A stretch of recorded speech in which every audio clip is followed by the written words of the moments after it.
Between parent and child, who should teach whom? This is probably a bit of a controversial question, uh, but do want to set this up here with beginning with this author I just discovered recently, Dr. Kapil Gupta, and he wrote a book in the last 10 years that included this question in the book. Looked it up on Amazon, and the book has about 700 ratings and about 4.7 stars, which is actually pretty good for a rating on Amazon. And I think this video is especially going to be interesting to you if you are a parent, a teacher, or either in your personal or professional life you work with young people in some sense. This is going to be a conversation. There's 3 of us on Airchat that have a conversation about this. So I think it's going to be, for any of you, it's just going to be an opportunity to just see another perspective about this question.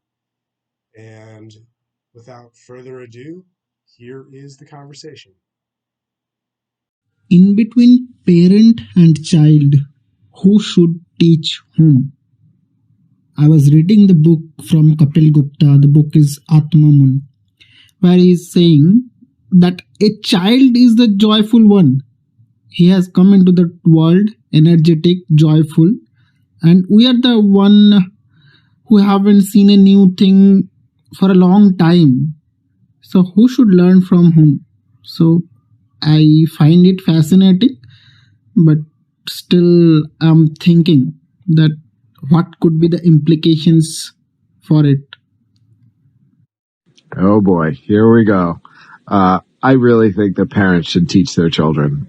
It has been an ongoing form of debate in different forms about the roles of whether that's compulsion, etc.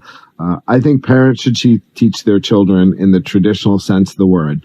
I think in the more spiritual, enlightened view of one's life, the truth is that your children end up teaching you perhaps more than you teach them, or they teach you things that you can't teach them. They teach you things that you can only feel. But I very much think parents should raise their children and be responsible for their children. And I don't want to fight about it, but that's what I think. In the question of, is it the parent that teaches or is it the child that teaches? I think Keith said it really well. One thing I'll add is that character is a really important part, and so is the ability to listen.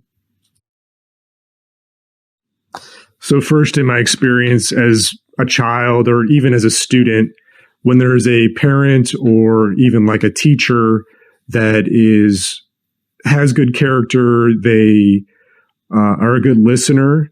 They're demonstrating that they're trustworthy what they're saying. It makes it easier to believe what they're saying. So I think that's why listening and character are so important. So there's this principle: if you're willing to listen to somebody else, it's going to make it easier for them to listen to you. And I think that's why listening is so important, both ways, for children and parents. And then, in my experience as an adult, as a authority figure, I have some experience teaching. If I'm more willing to listen to children, they're more likely to listen to me. And I'm also more likely to learn from them.